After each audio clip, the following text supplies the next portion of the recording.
Now that we're working with actual plays and doing some simulated combats, doing some examples, and the fact that we are going to have our own little sly strategist characters, I thought this would be a really good opportunity to kind of show newer players or players who don't use these tools a little bit about how you can create a character pretty easy. And I use Pathbuilder Second Edition and bring them into Foundry. I use Pathmuncher actually is the module that I use. And then how you can go ahead and flesh those characters out in Foundry and have them set up for you at various levels. Now, this did wind up being a very long video, so I'm going to cut this up into two parts. I'm going to do part one, which is going to be Path Builder and setting your character up. We're going to take a character all the way from level 1 to level 10, and then we will import that character into Foundry and flesh that character out all the way up to level 10 in part 2. Now, with that being said, my name is Don. I'm trying to be the Sly Strategist, and let's go ahead and get into it. So we're going to go ahead and we are going to create Imle. Imle is our rogue. She's a goblin, she's a scoundrel, and she is someone that we're going to basically start at level 1, kind of bring her up to level 3, go all the way up to level 5, and go to level 10. Now, one thing I do want to say is you can't necessarily just, well, you can start at 10 if you want to, but it's a lot easier to kind of build all the way through. And this is one of the reasons why I really, really, really like Pathbuilder.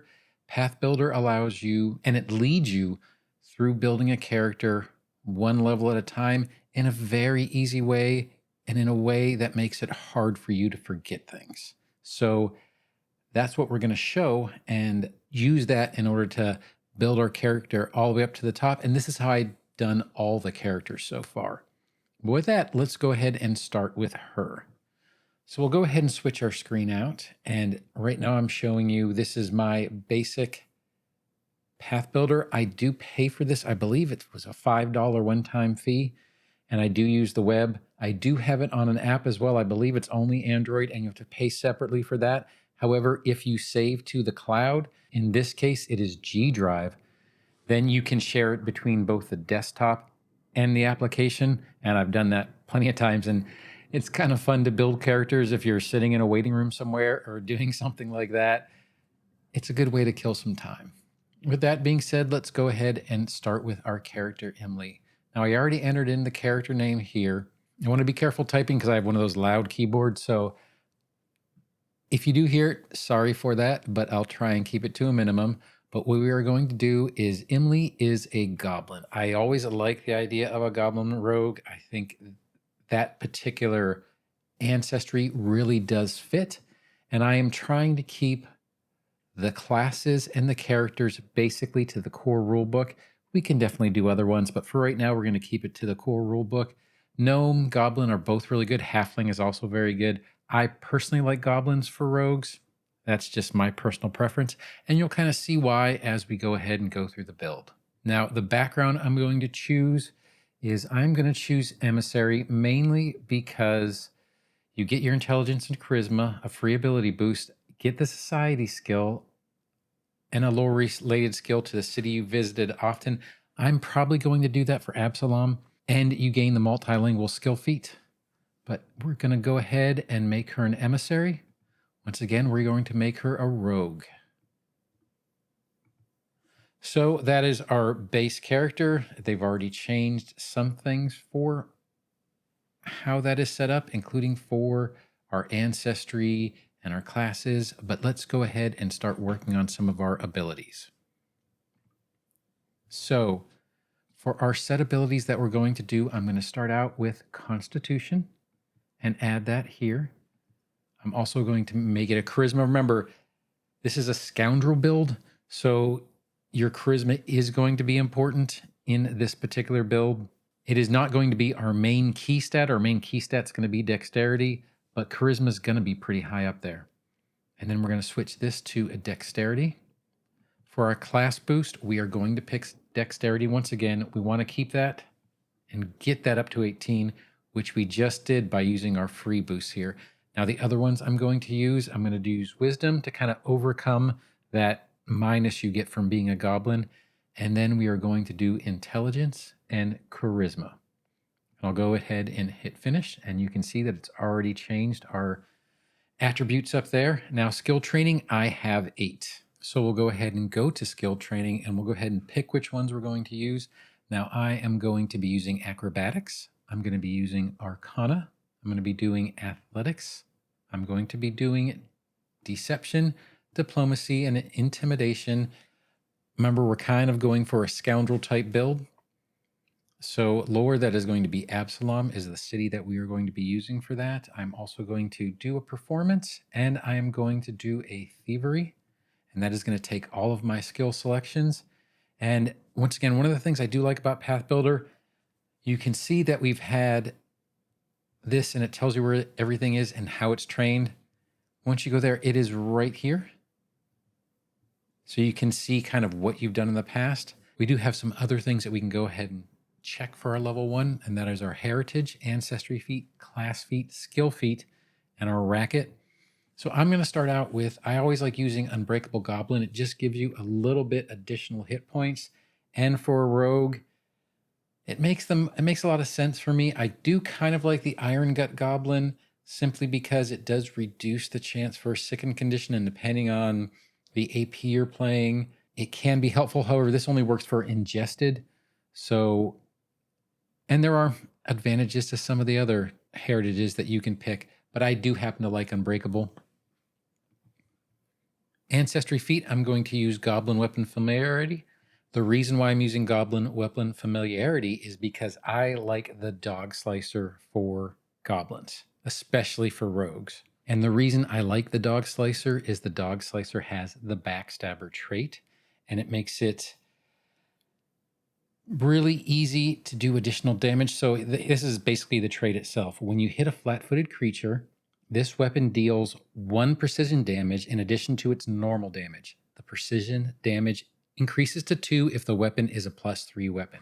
Now, we're not going to have a +3 weapon for quite some time, but just that additional damage I do like for a backstabber, and especially for a rogue. Now, the next thing we're going to select is we're going to select our class feat, and I'm going to pick Twin Feint. Twin Feint, remember, this is a scoundrel, so we're going to be doing a lot of deception, a lot of feints, a lot of things in order to try and get the creatures at a disadvantage during combat. This is one way to get it flat-footed against the second attack. And then the skill feat we're going to select is going to be Arcane Sense. Arcane Sense, once again, it still is a rogue, but this basically gives Imle a kind of at-will detect magic, and I do like that for someone who is a rogue and trying to find treasure. The rogue's racket, we are going to go Scoundrel. We're going Scoundrel. Once again, you can kind of read it up on the screen. Fast talking, flattery, silver tongue to avoid danger and escape tricky situations. Imle is going to be the face of the party. Now, for the combat simulations and things like that, will the face of the party really matter that much?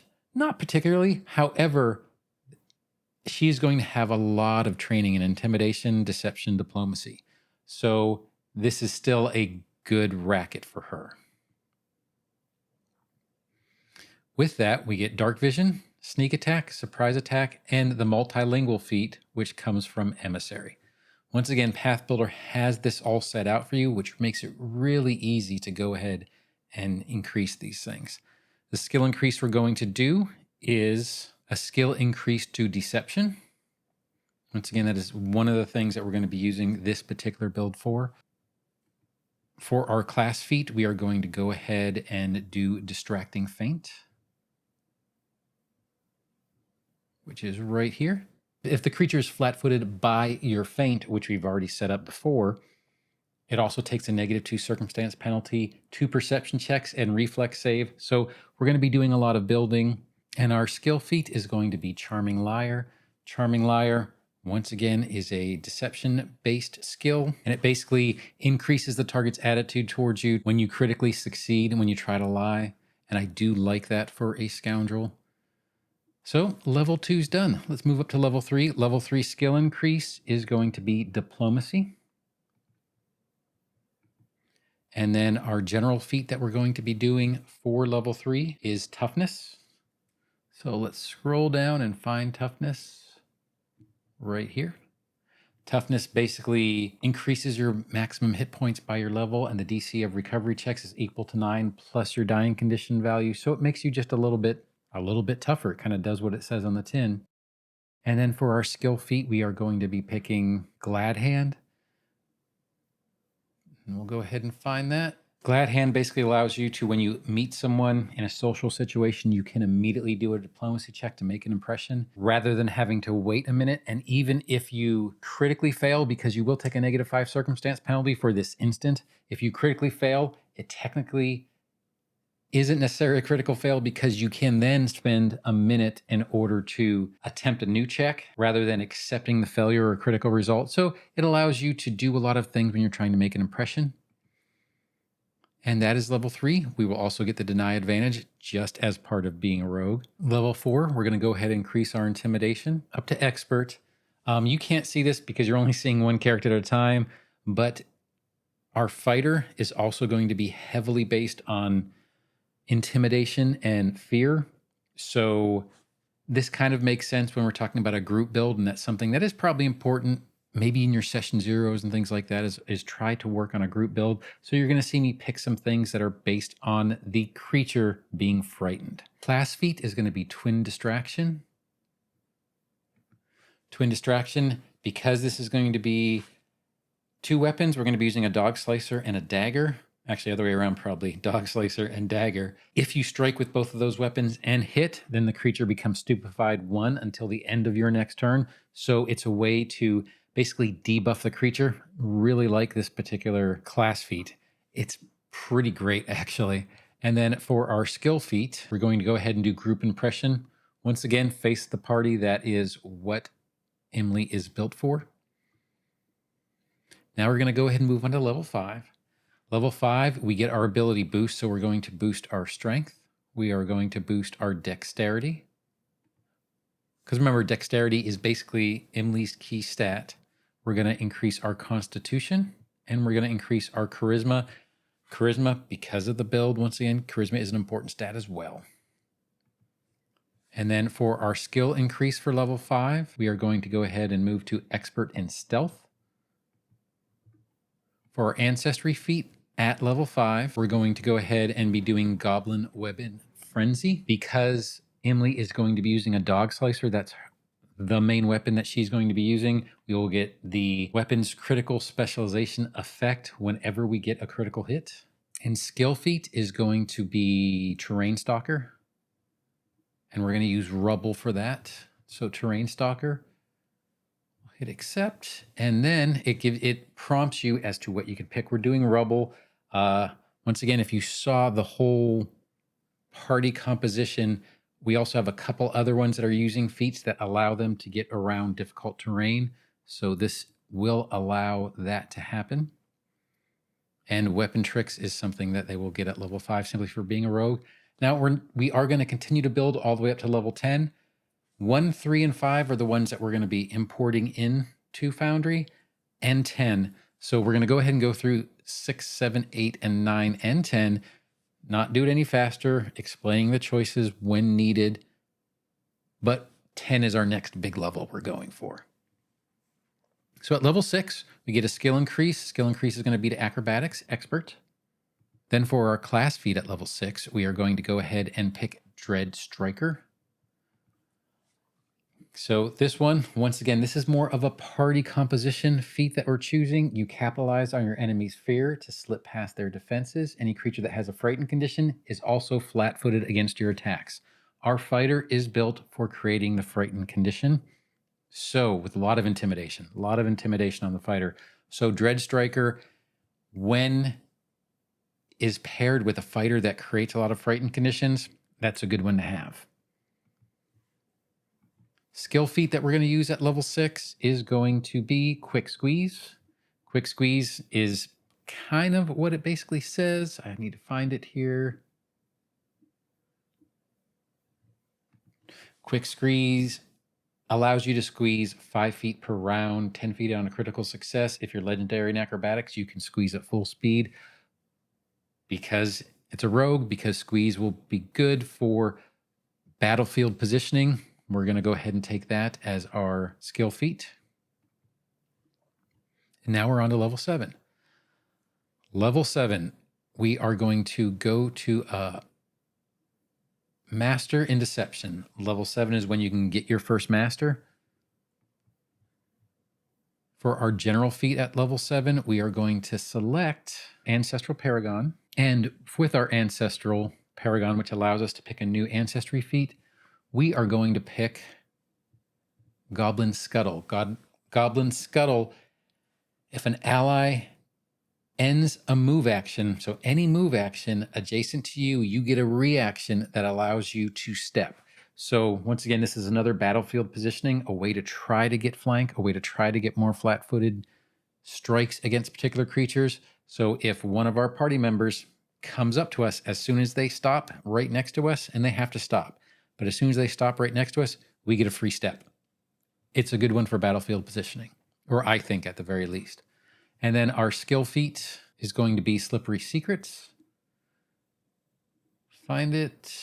Slippery. There we go. Slippery Secrets. This basically allows you to evade and elude, the words from the thing, if someone's trying to read your mind or detect whether you're lying. It basically gives you a free deception check against the spell or effect's DC, and if you exceed, then the effect reveals nothing. So it's kind of like a mental toughness.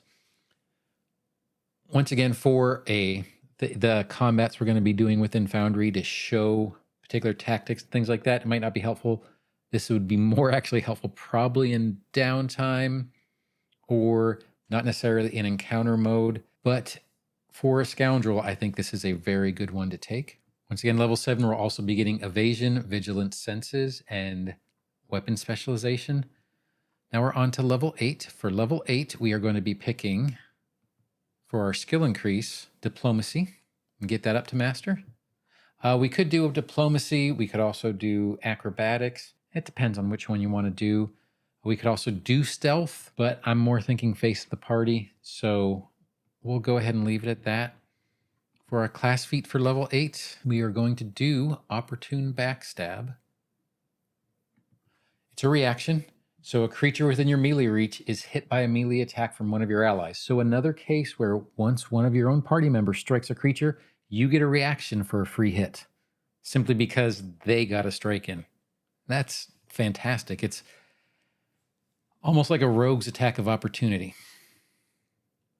But the trigger for the attack of opportunity, if you want to call it that, is your party, not the creature. It's a fantastic feat. The skill feat we're going to use for level 8 is Shameless Request. And I do love this one. Once again, this is more of a face of the party one, but it does do so much. Let me go ahead and bring it up. Level 7, you can downplay the consequences or outrageousness of your request using sheer brazenness and charm. So you request something, you can reduce any DC increases for an outrageous request by 2.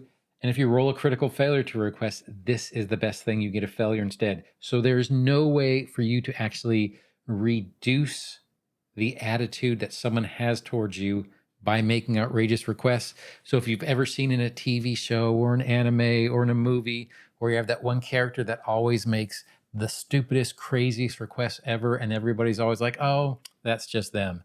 That's what this feat does for you. It doesn't matter how outrageous you are, no one's ever going to not like you. They might tire of you, and they might not do what you want them to do. However, they're never going to lower their attitude simply because you make outrageous requests. It's just a good one if you're a scoundrel. Now we're on to level 9. Level 9 is going to be Acrobatics. So we'll go ahead and move our Acrobatics up to Master. Then we're going to move on to our Ancestry feat. My Ancestry feat I'm picking for 9. If you were going to pick, I don't know, like a gnome or something, that there'd be other ones that you could take. I personally am going to stick with Cling for my Ancestry feat here. So basically, if your last action was a successful strike then what you can do is you can hang on to a foe to harry them into submission. If the target moves while you're hanging on to it, you can choose to move with the target. So if you have one of those types of combats where you always have someone who is trying to retreat, this basically allows you to stay with it.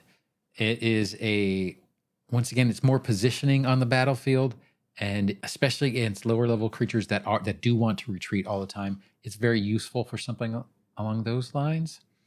Now we're going to use our skill feat for level 9. Is going to be, there's a whole bunch of things you could choose here. I'm going to choose Kip Up. I've been looking online at some builds and things like that, and I do kind of like Kip Up. Basically what it does is if you are not prone, be it just because you were tripped, you died, or you had the dying condition and then were brought back up, Kip Up allows you to stand up without triggering an attack of opportunity from someone else. And it's a free action, so it allows you to, it has two things. It allows you to stand without having to use an action, and it doesn't trigger an attack of opportunity. I kind of like it at this particular level, level 9. I could see it being useful. Actually, I could see it being useful at a lot of other ones. However, if you look, it's level 7 right here, so you couldn't really get it too much before this. So that's the one we're going to pick.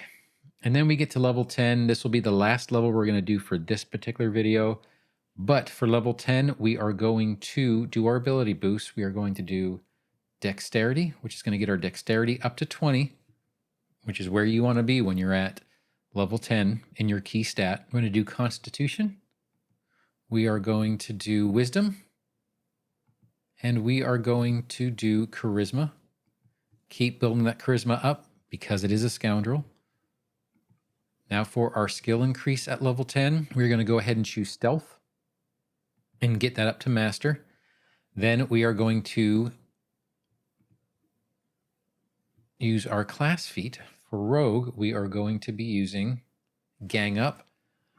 Gang up is a fantastic feat. I need to find it real quick. It's right here. Gang up, if you or your allies are harrying an opponent in concert, so basically if you are both attacking a creature, an enemy is flat-footed against your melee attacks, do 2 flanking as long as the enemy is within both your reach and your ally's reach. Now what this means is you do not have to be behind the creature on opposite sides in order to gain the flat-footed condition for flanking. You're basically flanking even if you're standing next to it.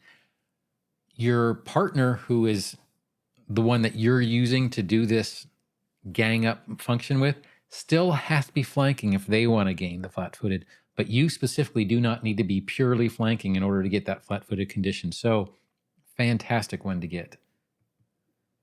And then for our skill feat for level 10, we are going to be getting swift sneak. Once again, we do have a lot of stealth. We are looking for those hits you get from sneaking around, and this is when it's available for us. So we're going to head and use swift sneak. We can basically move at full speed when we sneak, so it doesn't incur that movement penalty. And now we have Imle all the way up to level 10.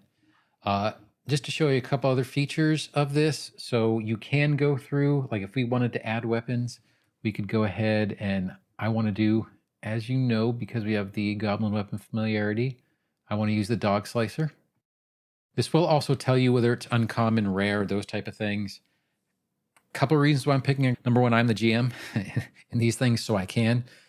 2, Goblin Weapon Familiarity. Therefore, I think that she should have access to the Dog Slicer. But I also want her, because remember, we have a lot of 2-weapon attacks. The other one we're going to get, especially at level 1, is we're going to get a dagger. So we'll just go ahead and grab that dagger and put it on there. And then for defense, we are going to go ahead and get her leather armor.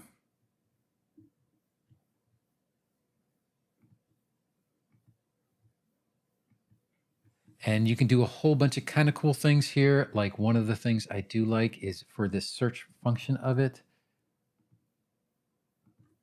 you can just type in kit and you can get these built-in kits, that you've seen in the books.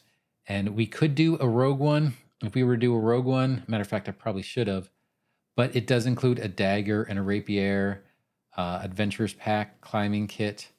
So I'm going to go ahead and buy this and delete the dagger and rapier because I've already put their own weapons on there. If you were doing this with the 15 gold limit that you normally do when you're creating a character, it'd be better to kind of pay more attention as you're going through to make sure that you're not overspending, because I didn't show it in the other ones, but I'll hit the buy button. It'll tell you right here that it is going to subtract that. And when you create a new character, it starts with 15 gold, which is the recommended.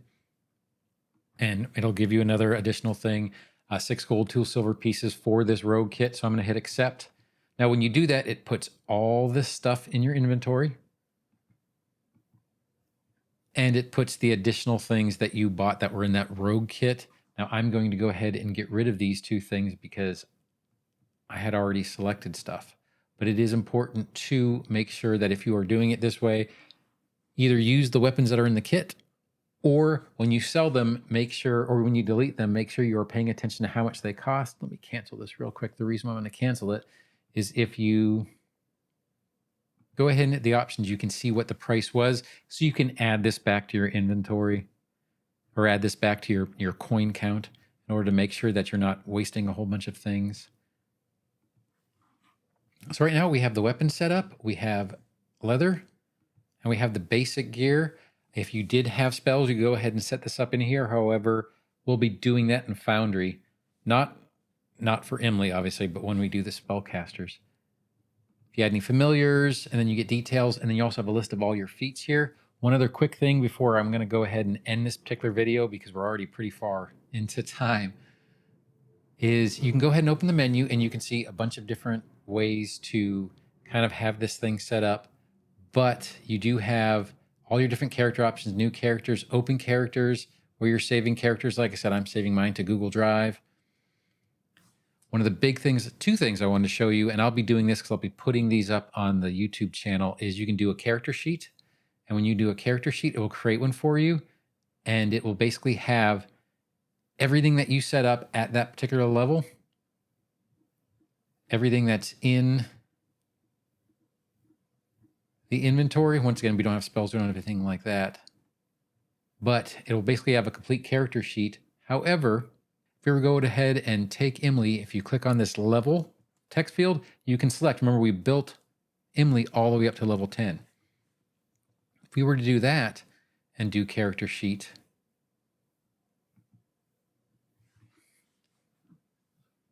then you would have everything that you set up for level 10 already built in here. And this will be useful for when we import it into Foundry. And for that last little part, and we'll be doing this again at the beginning of the next video, but I just wanted to show you that what you actually do is you export the JSON file and you will go ahead and get an ID. And this is what Pathmuncher will be using in order to bring that character in. So this was part 1, and this was the Path Builder section of it. We've taken a Rogue Scoundrel Imle all the way up from level 1, all the way up to level 10, and showed you how to do the character sheets, kind of showed you how to get the JSON file ready for importing into Foundry. Our next video, we'll go ahead and use that JSON to bring it into Foundry, put in the portraits, put in the token art, and kind of get the character all ready and set up to go. But with that, I do hope you enjoyed this video. If you did, feel free to like, subscribe, or hit that notification bell. But whatever you do, I hope you have a great day and happy adventuring. Thanks.